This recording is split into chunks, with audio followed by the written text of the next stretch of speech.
Assalamualaikum warahmatullahi wabarakatuh. How are you students? Hope you are fine. आप लोगों ने जो है वो प्रीवियस क्लासेस में जो चैप्टर जो यूनिट डिस्कस किया था वो कौन सा यूनिट था? Unit 2 sensitivity in living organisms. ठीक है. Today we are going to start the unit number 1 introduction to scientific measurement. आज जो हम यूनिट स्टार्ट करेंगे वो हमारा कौन सा है? Unit number 1 introduction to scientific measurement. जी, यूनिट को स्टार्ट करने से पहले हम देखते हैं कि साइंस जो है, क्योंकि साइंटिफिक मेजरमेंट की बात होगी तो सबसे पहले साइंस को डिस्कस कर लेते हैं. साइंस है क्या? आपने 6 में, प्रेप में, 7 में सब जगह साइंस के बारे में यही पढ़ा है. Science means knowledge. और नॉलेज कौन सी? अपने सराउंडिंग की नॉलेज, यूनिवर्स की नॉलेज, चीज़ों की नॉलेज, लिविंग थिंग्स की नॉलेज, नॉन लिविंग थिंग्स की नॉलेज. ठीक है, इन सब के बारे में जानना क्या है? साइंस है. साइंस किस काम आती है हमारे? It helps to seek out the laws of universe. Science यानी ये नॉलेज गेन करते हैं तो हमें पता चलता है यूनिवर्स में क्या हो रहा है. लॉज पता चलते हैं यूनिवर्स की. अल्लाह ताला ने जो दुनिया में अपनी चीज़ें बनाई हैं, क्रिएशन अल्लाह ताला कितनी अच्छी अच्छी हैं, तो वो किस लॉ पे काम कर रही हैं. इसी तरह से अगर हम ये देखें कि कोई ऑब्जेक्ट हम ऊपर की तरफ फेंकते हैं, उछालते हैं, तो वो अर्थ पे क्यों आता है? क्योंकि उस पर कौन सी फोर्स अप्लाई हो रही होती है? Force of gravity. इसी तरह से हम देखते हैं कि दिन रात किस तरह बनते हैं, मौसम किस तरह आते जाते हैं. और एक्लिप्सेस जो अभी आपने देखा है हालिया, सोलर एक्लिप्स, ये किस तरह से हुआ, सूरज ग्रहण, चांद ग्रहण किस तरह से होता है. तो इन सब लॉज के बारे में जब आपको नॉलेज मिलती है तो वो नॉलेज क्या है? वो नॉलेज क्या है? साइंस है. ठीक. साइंस के जो है वो स्टार्ट देखते हैं 18th सेंचुरी से पहले. बिफोर 18th सेंचुरी, 18वीं सदी से पहले साइंस को जो था वो एडवांसमेंट नहीं थी. साइंस में बहुत डेवलपमेंट्स नहीं हुई थी, रिसर्चेस नहीं हुई थी, लोगों की नॉलेज महदूद थी. और जो है अभी आपको जो फिजिक्स, केमिस्ट्री, बायोलॉजी, बायोकेमिस्ट्री बहुत सारी ब्रांचेस मिलती हैं पढ़ने को, उस वक्त 18th सेंचुरी से पहले साइंस को सिर्फ एक ही पहलू से देखा जाता था. यानी तमाम ब्रांचेस जो हैं उन सबको ओवरऑल किसका नाम दिया जाता था? नेचुरल फिलॉसफी का नाम दिया जाता था. ठीक है, यानी तमाम ब्रांचेस बाद में आई हैं. पहले overall living thing, non living thing, universe में मौजूद चीज़ों को जो स्टडी किया जाता था, उसकी नॉलेज गेन की जाती थी. तो उसको जिस साइंस की ब्रांच में या जिस साइंस से मेंशन किया जाता था वो क्या थी? Natural philosophy. आगे आफ्टर 18th सेंचुरी, इन 18th सेंचुरी साइंस में डेवलपमेंट हुई, रिसर्चेस हुई. ठीक है, साइंटिस्ट ने बहुत एक्सपेरिमेंट्स किए और जो है on the behalf of their experiment, their researches, उन्होंने इस नेचुरल फिलॉसफी यानी साइंस को 2 ब्रांचेस में डिस्ट्रीब्यूट किया on the basis of living thing and non living thing. ठीक, लिविंग थिंग्स की स्टडी जिस ब्रांच में की जाती थी उसको बायोलॉजिकल साइंस का नाम दिया, और नॉन लिविंग थिंग को डिस्कस किया जाता था जिस ब्रांच में, उसको क्या नाम दिया? Physical science. ठीक है, before 18th century natural philosophy, and after 18th century क्या हुआ कि 2 ब्रांचेस आई. बायोलॉजिकल साइंस जिसमें लाइफ को, लिविंग ऑर्गेनिज्म को डिटेल से डिस्कस किया गया, और फिजिकल साइंस जिसमें मैटर की प्रॉपर्टीज को, बिहेवियर को डिस्कस किया गया. फिजिकल साइंस की मजीद सब ब्रांचेस आई. कौन कौन सी? फिजिक्स और केमिस्ट्री. ठीक, फिजिक्स और केमिस्ट्री जो भी आप पढ़ेंगे भी आगे, फिजिक्स के कुछ चैप्टर, केमिस्ट्री के कुछ चैप्टर. फिजिक्स है क्या? आपको फिजिक्स शुरू में भी, स्टार्ट में भी मैंने इंट्रोड्यूस कराया था. The study of relation between matter and energy is called physics. ठीक है, अब मैटर एंड एनर्जी का किस तरह से रिलेशन देख सकते हैं? आप इस एग्जांपल में देख सकते हैं. आपके पास आइस है, आइस में हीट एनर्जी जब अफेक्ट करेगी तो ये मेल्ट होकर कौन से स्टेट में चला जाएगा? वाटर में. ठीक है, मजीद इसमें हीट एनर्जी अप्लाई होगी, मजीद हम इस वाटर को हीट एनर्जी देंगे तो ये एवापोरेट होकर क्या हो जाएगा? वेपराइज हो जाएगा, गैस बन जाएगा. तो this is the branch of physics in which we discuss the relation of matter with energy. Chemistry वो ब्रांच है जिसमें एक सब्सटेंस का एक्शन दूसरे सब्सटेंस पे हम डिस्कस करते हैं कि कौन से जो है सब्सटेंस किसके साथ मिलके कोई नई चीज फॉर्म करता है. इसको एग्जांपल से समझ लेते हैं. जब भी कार्बन और ऑक्सीजन का रिएक्शन कराया जाएगा तो आपको कौन सी गैस मिलेगी? Carbon dioxide. ठीक है, यानी कार्बन को ऑक्सीजन की जब बर्न कराया तो आपको क्या मिली, कार्बन डाइऑक्साइड गैस मिली। कार्बन आपके पास सॉलिड था, ऑक्सीजन आपके पास गैस थी, इन दोनों का रिएक्शन कराया और आपको दोबारा क्या मिल गई, gas. Now move to the measurement, scientific measurement. Measurement को देख लेते हैं, मेजरमेंट है क्या। मेजरमेंट को हम अपनी रोजमर्रा लाइफ में इस्तेमाल करते रहते हैं, आज इसकी डिटेल पढ़ेंगे। सबसे पहले कुछ एग्जांपल्स देख लेते हैं हम।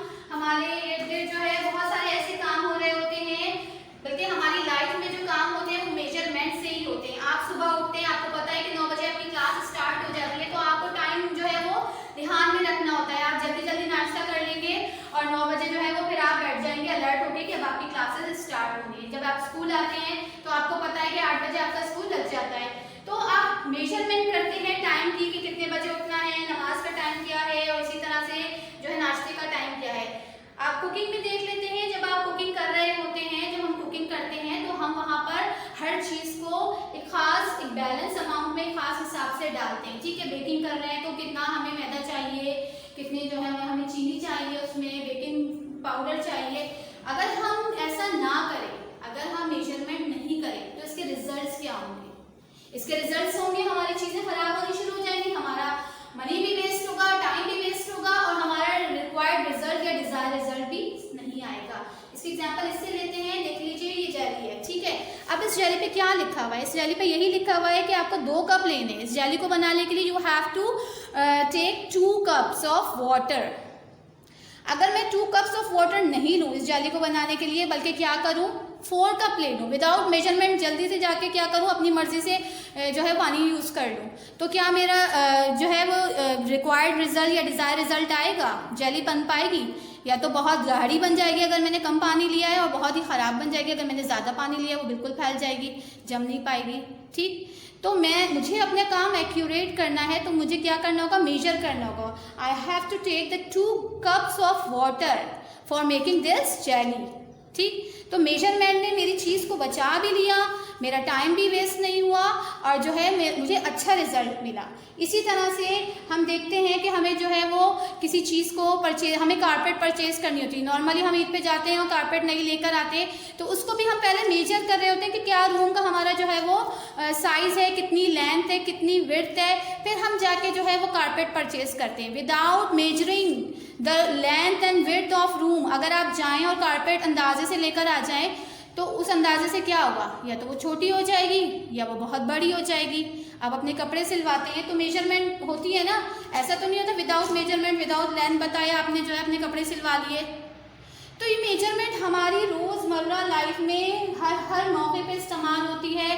कंस्ट्रक्शन साइट पे देख लेते हैं हमें कंस्ट्रक्शन करनी है, रूम्स बन रहे होते हैं या बिल्डिंग्स बन रही होती हैं, तो कितनी क्वांटिटी में जो है सीमेंट चाहिए, कितनी क्वांटिटी में उसमें बजरी चाहिए। आजकल तो देख रहे हैं ना कैसी कंस्ट्रक्शन हो रही है, हर बिल्डिंग आके गिरे जा रही है, उसमें क्वांटिटी सही यूज़ नहीं हो, रेशो ही सही नहीं यूज़ हुआ है सीमेंट का, कितना मटीरियल क्या है, तो जो है वो बिल्डिंग्स जो है वो भी कमज़ोर बन रही हैं, वो गिर जाती हैं। तो मेजरमेंट जब तक नहीं होगी हम अपनी जो है वो काम को एक्यूरेट नहीं कर सकते, अपने जो रिजल्ट्स हैं वो 100% गेन नहीं कर सकते। चाहे वो किचन हो, चाहे वो स्कूल हो, चाहे वो कोई सी भी फील्ड हो आपकी, ठीक है, चाहे मेडिकल फील्ड हो, चाहे इंजीनियरिंग फील्ड हो, आपको हर जगह मेजरमेंट की ज़रूरत होती है। ठीक है, साइंटिफिक मेजरमेंट में जो हमारे पास मेजरमेंट की फंडामेंटल क्वांटिटीज होती हैं वो 3 होती हैं। लेंथ, ठीक है, किसी भी चीज़ की लंबाई को कहते हैं, ठीक, लेंथ होती है, फिर मास, किसी भी चीज़ का वजन, और time. These are the 3 fundamental quantities of measurement जो हर लम्हे हमें चाहिए होती हैं। लेंथ से हम चीज़ों की लंबाई को नोट करते हैं, मास से हम किसी भी सब्सटेंस का वजन, वेट मालूम करते हैं, ठीक है। जैसा कि आप जाते हैं ग्रोसरी करते हैं, आपको चीनी कितने किलो चाहिए, समटाइम उसमें लिखा हुआ होता है कि इतने केजी पैकेट पे, और नहीं लिखा हुआ होता है तो फिर क्या होता है वो तराजू में तोल के आपको कि इतने केजी है या इतना मास है इसका, इस सब्सटेंस का, इस शुगर का इतना मास है। आपको 1 किलो चाहिए तो 1 किलो मिलती है, 2 किलो चाहिए तो 2 किलो मिलती है। इसी तरह से आप सब्जियाँ खरीदते हैं, फल खरीदते हैं, तो आपको उनका मास जो है पहले से बताना होता है, अंदाज़ों से नहीं कहते कि इतने दे दें, आलू दे दें, प्याज दे दें, बस यूँ कह देते हैं, इस तरह तो नहीं कहते ना। हम बताते हैं कि हमें कितने आलू चाहिए, कितने किलो सब्जियां चाहिए, कितने किलो फल चाहिए। तो मेजरमेंट की जो फंडामेंटल क्वांटिटीज़ हैं वो लंबाई मालूम करने के लिए लेंथ, वेट मालूम करने के लिए मास, और टाइम वक्त मालूम करने के लिए टाइम। ठीक है, ये तीनों मेजरमेंट की फंडामेंटल क्वांटिटीज़ हैं। अब ये अभी से नहीं है, ये जो है वो 18th सेंचुरी में जो है ये हर कंट्री का एक अपना मेजरिंग यूनिट हुआ करता था। इन 18th सेंचुरी अगर हम खाली लेंथ की बात करें तो लेंथ मालूम करने के लिए हर कंट्री अपनी अपनी लैंग्वेज यूज़ करता था। इंग्लिश जो है, इंग्लिश पीपल जो थे वो इंचेस यूज़ करते थे लेंथ मालूम करने के लिए, और यूरोपियंस जो थे वो लेंथ के लिए जो यूनिट यूज़ करते थे वो सेंटीमीटर यूज़ करते थे। ठीक, इससे बहुत कन्फ्यूजन होती थी। एक जगह से दूसरी जगह अगर सामान जाता था तो लोग इंचेस की लैंग्वेज को समझ नहीं पाते थे, यूरोपियंस जो थे वो इंच को नहीं समझ पाते थे, इंग्लिश जो थे वो सेंटीमीटर को नहीं समझ पाते थे। ये 1960s में तमाम कंट्रीज़ ने मिलकर जो है कॉन्फ्रेंस जो है मुनक्किद करवाई, जिसमें बाकायदा इन सारे यूनिट्स को जो है वो रिजेक्ट करके ओवरऑल एक सिंगल वे में काम किया गया, और ऐसे यूनिट्स जो है वो एक्सेप्ट किए गए जो तमाम कंट्रीज़ में अप्लाई हो सके। उनको क्या नाम दिया? इंटरनेशनल सिस्टम ऑफ यूनिट, यानी SI यूनिट्स का।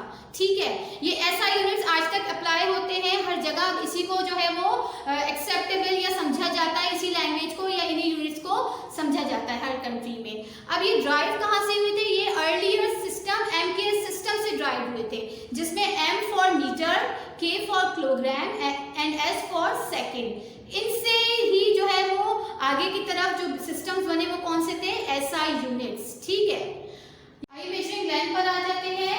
लेंथ, ठीक है, लेंथ क्या? लंबाई। तो लेंथ का जो standard unit international conference of weight and measure में डिसाइड हुआ था SI यूनिट, वो क्या था? मीटर। ठीक है, इस पर्पस के लिए जो है वो क्या किया था? इस पर्पस के लिए इस कॉन्फ्रेंस के अंदर प्लैटिनियम इरिडियम बार रखी गई थी, और जो है फर्जी डिस्टेंस A से B तक का जो भी डिस्टेंस बन रहा था उसको क्या नाम दिया था? मीटर का नाम दिया था। और इस बार को 0 डिग्री सेंटीग्रेड पर रखा गया था। इसका टेम्परेचर 0 क्यों रखा गया था? ताकि इसमें मेल्टिंग नहीं हो और ये बार एक्सपेंड ना हो जाए। ठीक है, तो जो है वो लेंथ स्टैंडर्ड यूनिट क्या बना? मीटर बना। आइए देख लेते हैं आशारी निजाम के तहत इसको किस तरह से यहाँ मेंशन किया गया है।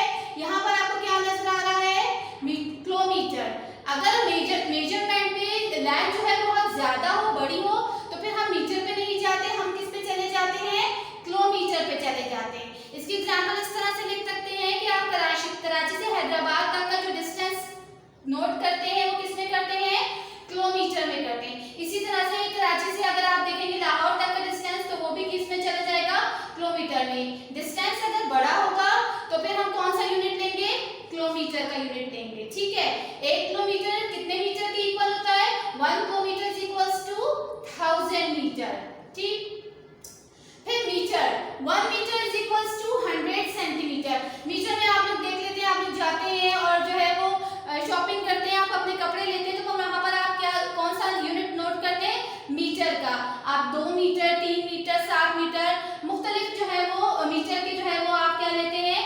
क्लोथ परचेज करते हैं। इसके बाद मीटर से जो छोटा यूनिट होता है वो क्या होता है? सेंटीमीटर का। सेंटीमीटर में आप खुद देखते होंगे, आप शेप ड्रॉ करते हैं, इसी तरह से आप डायग्राम ड्रॉ करते हैं, और भी आप जो है वो स्कूल में रहते हुए स्क्वायर ड्रॉ किया आपने, या जो भी अपना काम किया मीटर से छोटे लेवल पर, तो फिर आप वहां पर क्या लेते हैं? उस डिस्टेंस को हम सेंटीमीटर पे लेके चले जाते हैं। ठीक है, तो 1 metre is equals to 100 centimetre. फिर सेंटीमीटर से छोटा क्या होता है? मिलीमीटर होता है। 1 centimetre is equals to 10 millimetre. इसके लिए हम नॉर्मली देख लेते हैं कि जो है वो अगर हमें जो है वो बुक के पेज की जो है वो विड्थ मालूम करनी है, तो फिर वहां पर चले जाएंगे हम कौन से यूनिट पर? मिलीमीटर पे। और इसके बाद और भी स्मॉल लेंथ की मेजरमेंट करनी हो तो फिर हम कौन से यूनिट पे चले जाते हैं? Micrometre and nanometre.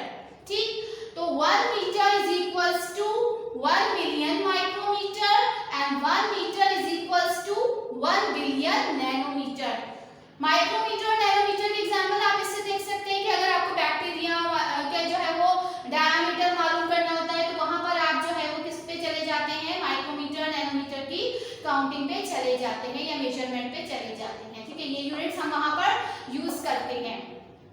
तो इस तरह से जो है वो आपको जो है उम्मीद है कि समझ में आ गया होगा अच्छी तरह से कि लेंथ का स्टैंडर्ड यूनिट मीटर है और मीटर से बड़ा किलोमीटर, मीटर से छोटा सेंटीमीटर, फिर मिलीमीटर, माइक्रोमीटर और नैनोमीटर।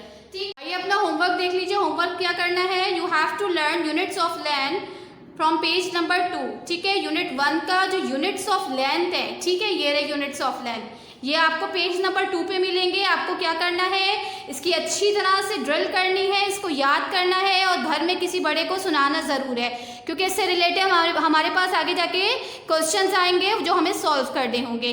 दूसरा काम आपको क्या करना है, आपका यूनिट नंबर 2 एंड हुआ था और यूनिट नंबर 2 में आप लास्ट क्वेश्चन हमारा क्वेश्चन 1 का जे रहता था। ठीक है, तो ये क्वेश्चन नंबर जे भी आपको लर्न करना है।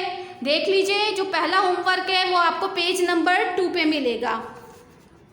पेज नंबर 2 पे ये है मेट्रिक यूनिट्स ऑफ लेंथ, ये इसी तरह से याद कर लीजिएगा अच्छी तरह से। ठीक, उम्मीद है आज का लेक्चर आपकी समझ में आ गया होगा। अगले लेक्चर में मुलाकात होगी। अल्लाह हाफिज़।